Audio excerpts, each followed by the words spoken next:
Welcome to The Art of the Duel, presented by Tony Englund, the Assistant Director of Coaching for St. Croix Soccer Club and a regular contributor to the webinar series.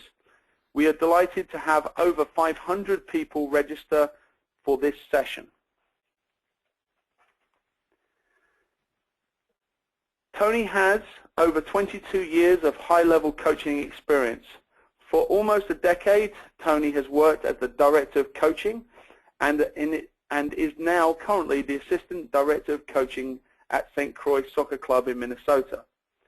Tony has been an NSCAA Associate Staff Coach since 2001 and holds more than a dozen NSCAA coaching awards.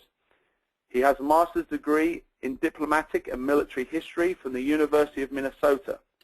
He is a frequent contributor to the symposiums and clinic in the Midwest, and he is also the author of 4 popular soccer coaching books.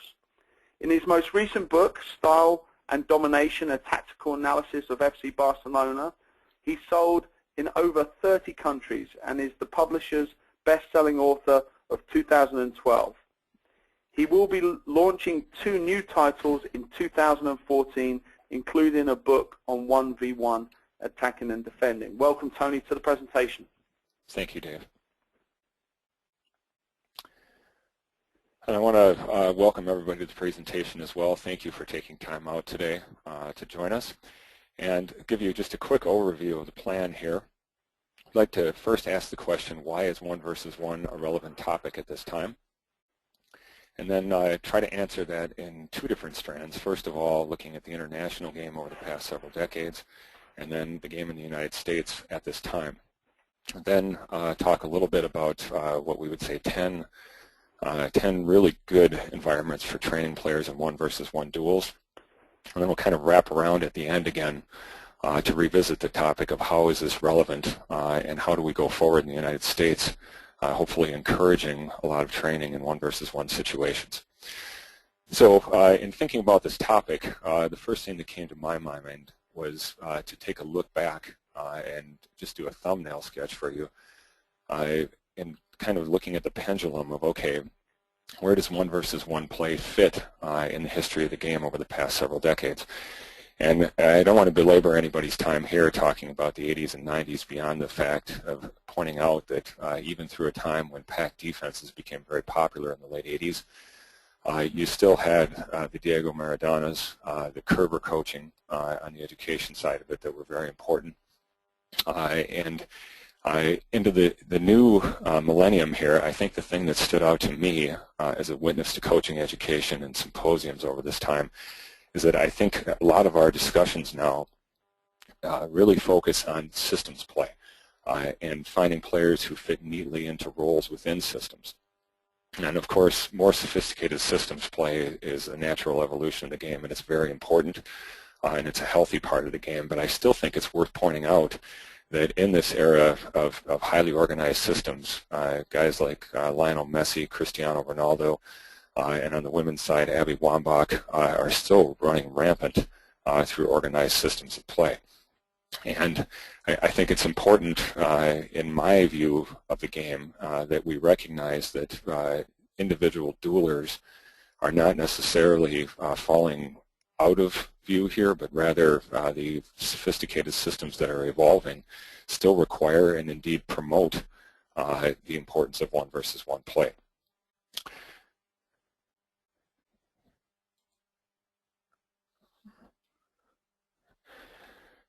Looking at this from the specific point of view of the United States, looking at our national teams right now and also our education system, certainly Clint Dempsey stands out on the men's national team as a dueler who's really fun to watch and who adds a lot of personality to the U.S.'s ability to play at the highest level.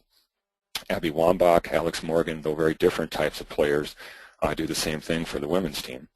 I would argue, however, that if you go much deeper than that, particularly on the men's team, that we're not going to find the expert duelers, particularly on the defensive side of the ball.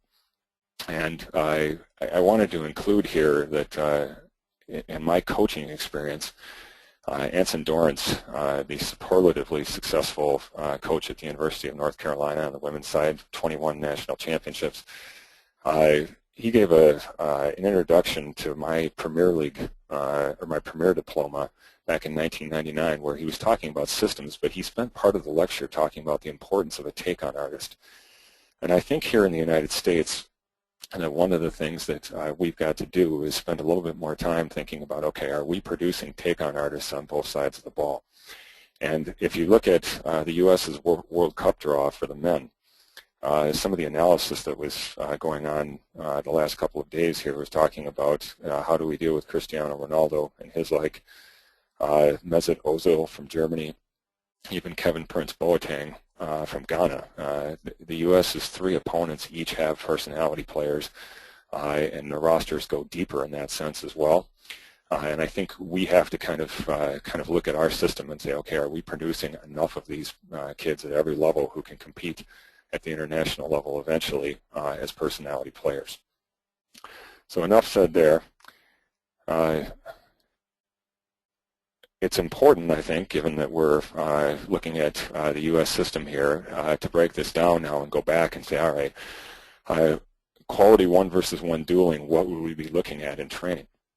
And I think one of the things that's really lacking in a lot of 1-versus-1 training is that it's not instructive.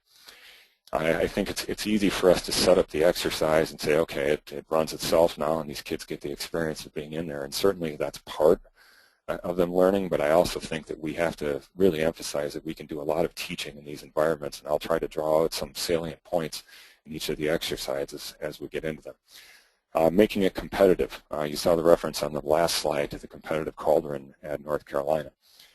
How many teams that we have at a competitive level actually track the results of their duels in training or in a match setting?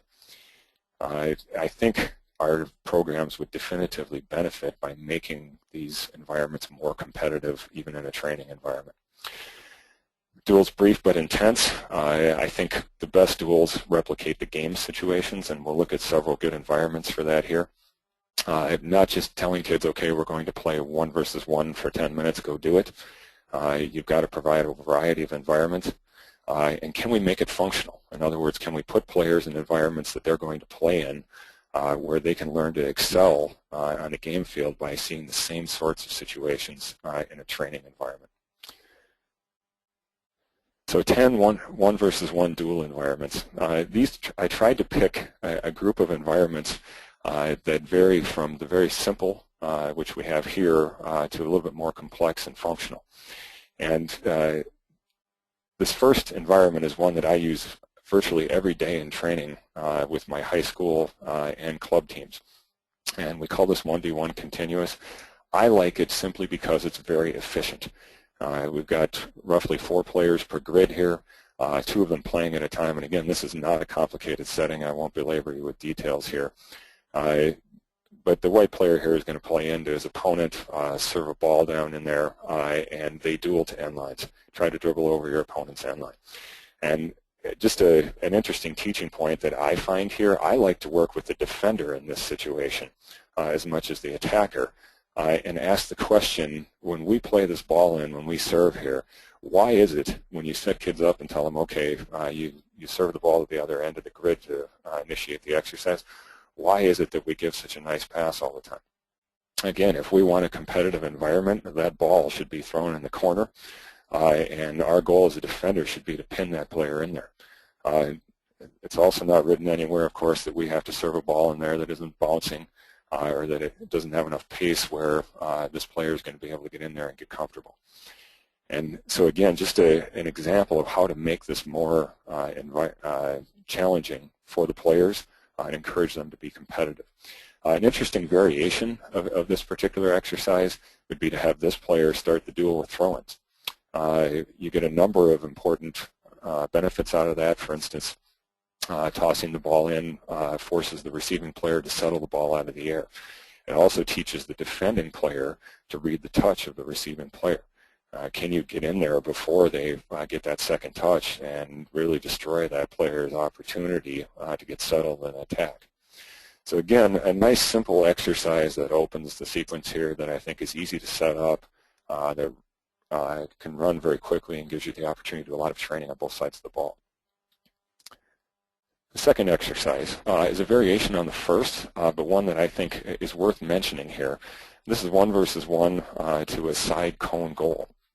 And the idea here, again, is that we have the ball served in, and we end up with a duel starting out in this area.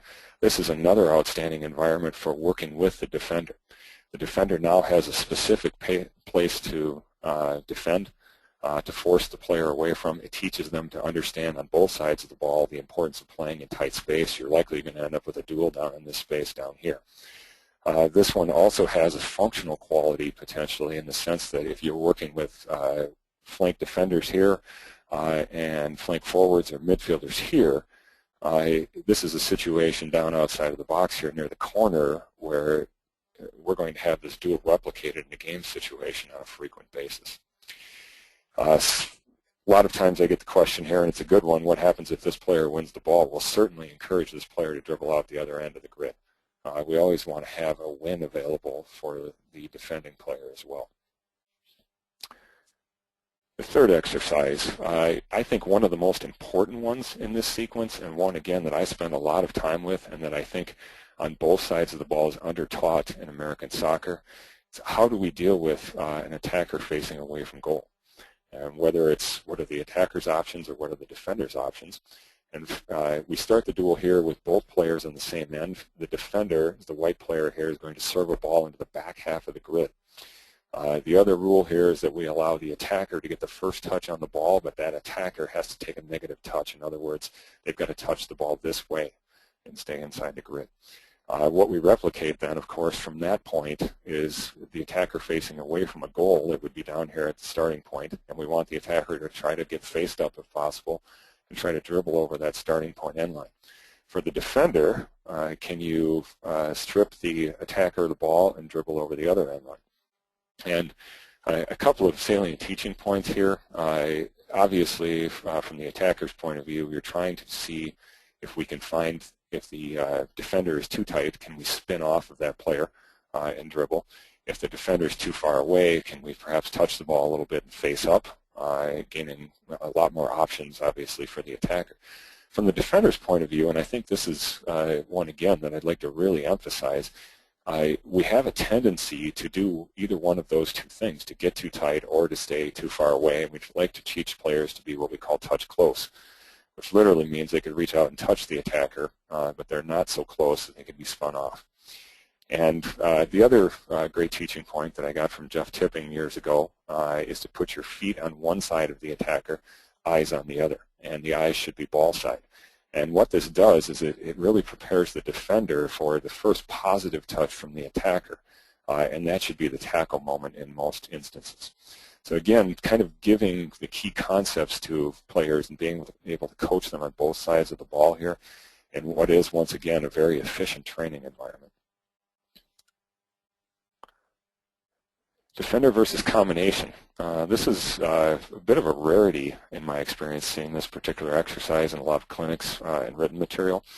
And I like this one because it teaches the defender that even though we're talking about a 1 versus 1 duel, we are also looking at a situation where, in all duels, where you have to be aware of what the attacker's options are and to try to take those away.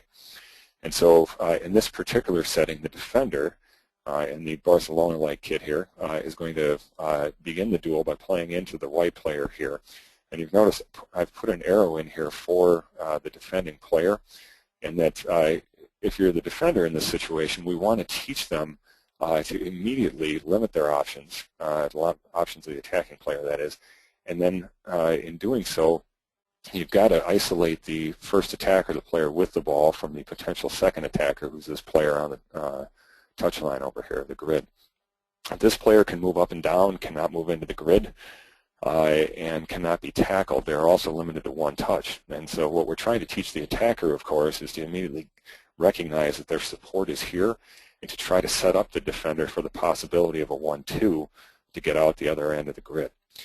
From the defender's point of view, again, can we isolate this attacking player, force them off in this direction, and then find a good moment to tackle?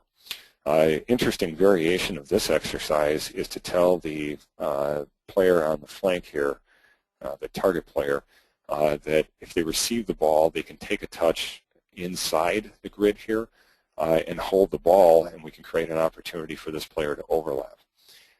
So again, out of a fairly simple environment, we've got some fairly complex individual tactical thinking that we can do here. And the final cue down below there, can we make this functional? Certainly all over the field, we can work with the attackers here for the attacking combinations, whether it's central midfielders doing this, or from the defending point of view, again, the defensive midfielder, this is a situation where we definitively do not want this player getting 1-2'd out. Again, this applies all over the field.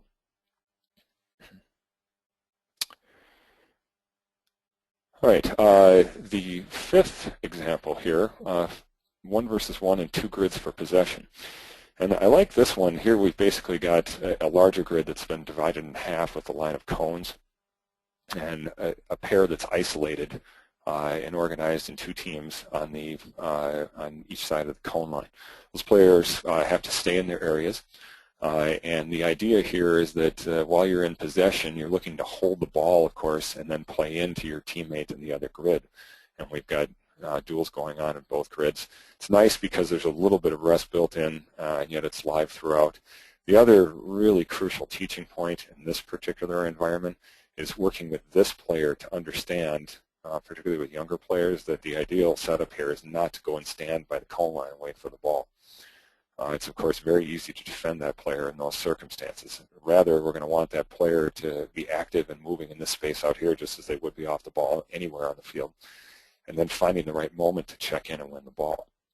From a defensive point of view, it's the idea, of course, of keeping the ball and the opponent in one's vision and seeing if there's a possibility to deny the ball, and also understanding for this player, can we possibly deny passing lanes to the attacker. So again, lots of stuff going on that we find in the real game that we can just put in a simple 1 versus 1 environment here.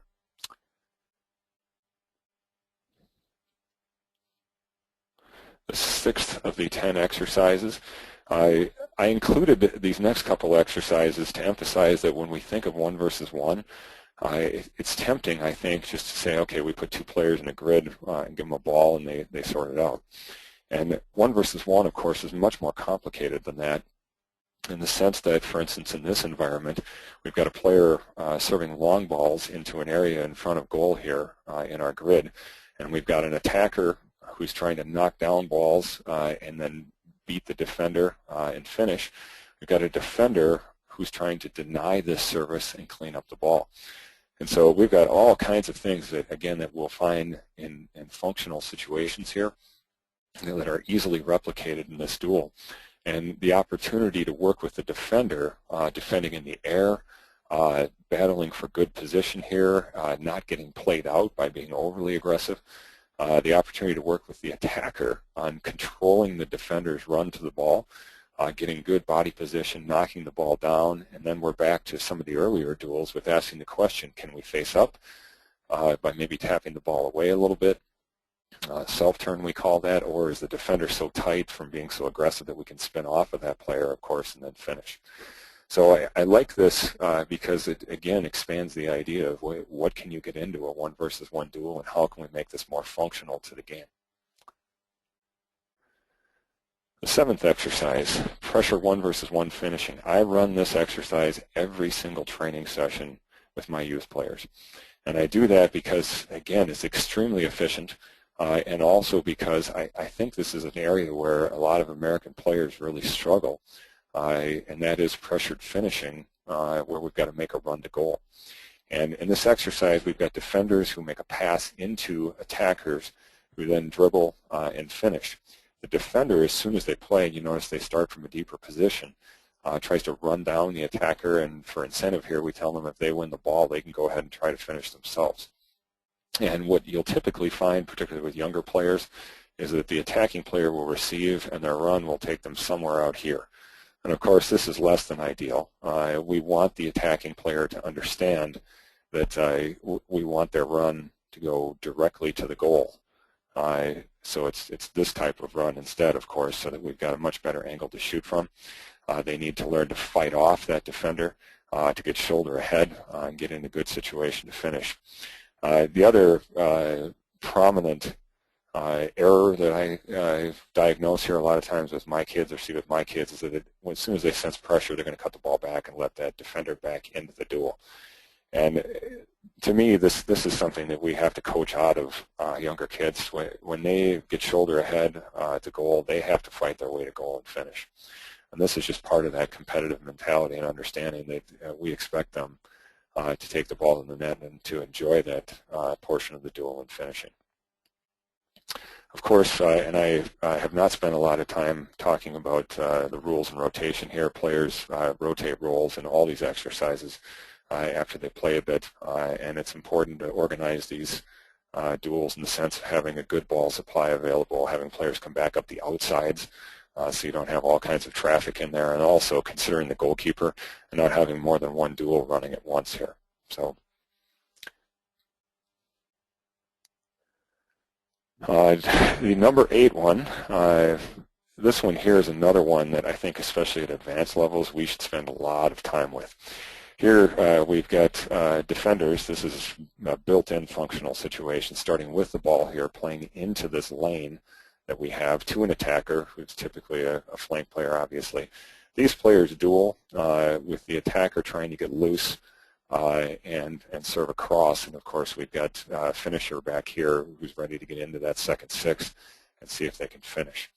And we can work with the attacker here, obviously, on breaking down the defender, on reading the defender's approach. For instance, can we play an early cross? Is the defender's approach at such an angle where they're going to free up space just by virtue of their run to get the attacker loose to serve? Again, if the defender decides to force this player in here, can this player learn to read that, okay, I've got to get in a bit earlier?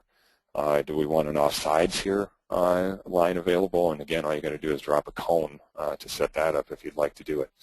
Obviously, variations would include adding more defenders, adding another attacker that would come in here as we play as well. But if we want to look at 1v1 situations, it's a great way to set up duels in critical space where it has to be won for a team to be successful on both sides of the ball.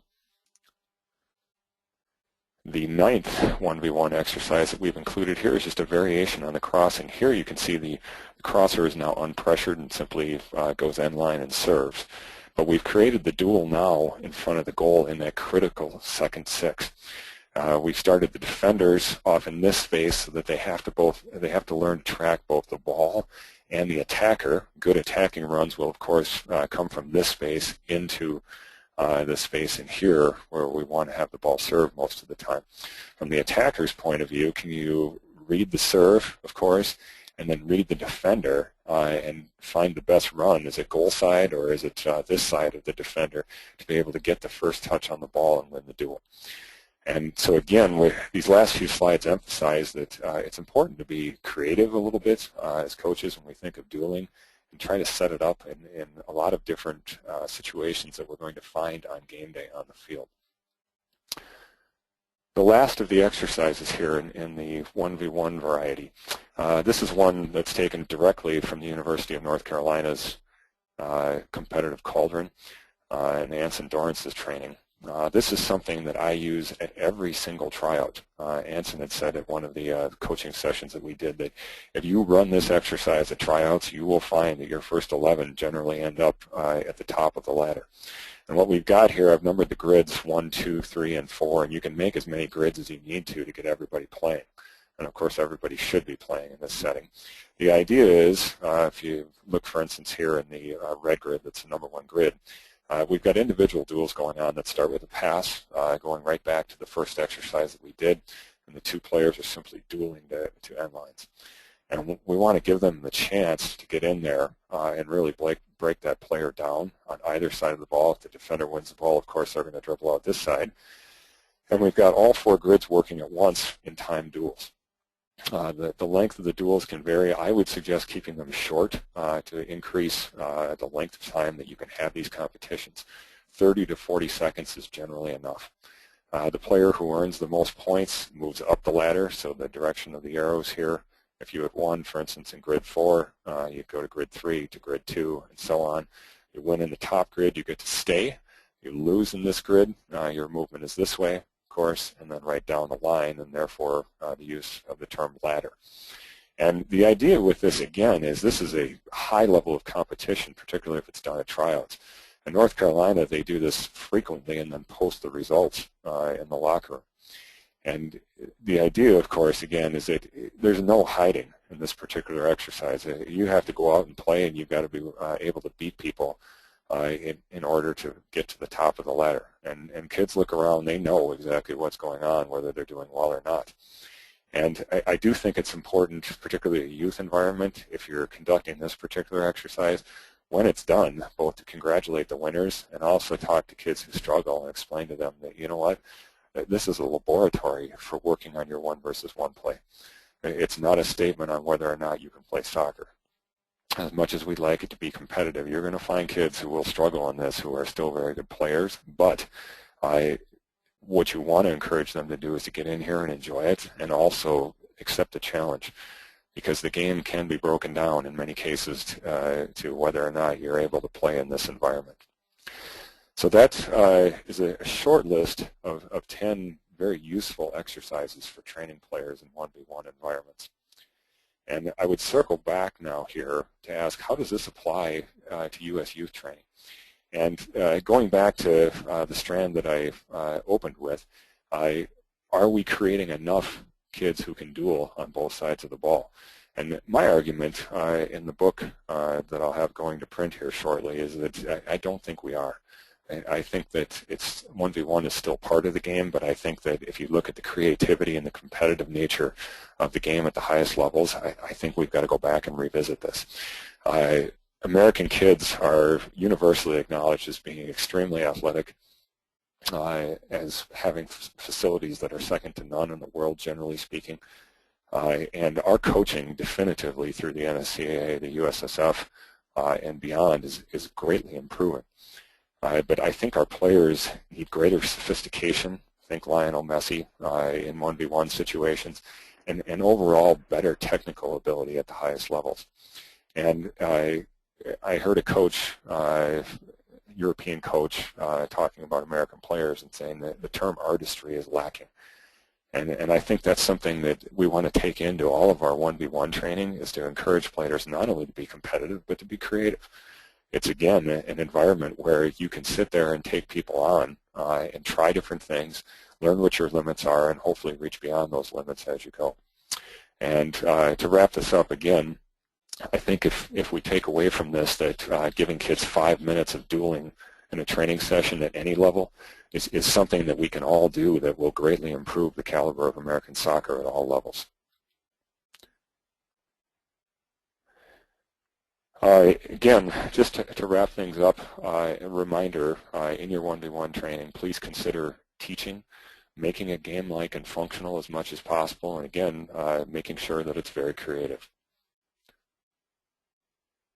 A quick plug for the new book that I have coming out. It will have more than 50 distinctive 1-versus-1 training environments. You've seen a sampling here. There are many others that are outstanding that can be easily combed into your 1-versus-1 training. There's also detailed instruction of some of the key concepts mentioned here and also others for training individual attackers and also individual defenders on in a lot of different situations. So that book should be released by World Class Coaching sometime early this spring. Well, thanks very much, Tony. Very good. A great way to kick off the free webinar series. For those of you who are joining us today, you will receive a free coaching manual from our partner for this series, Soccer Coach Weekly. And that book for this time around will be Play Like Manchester United, which is written by Dave Clark and includes 9 activities, whether you would like to play like Manchester United or not at this point. If you are attending the NSCAA convention in January, you'll also have the opportunity to hear Dave Clark present, and his session at that convention will be How to Play Like Barcelona. Look out for an email from Soccer Coach Weekly with a link, and that link will then take you to the free copy of the manual. And you also can take advantage of the offer of 5 free issues of Soccer Coach Weekly for just $1.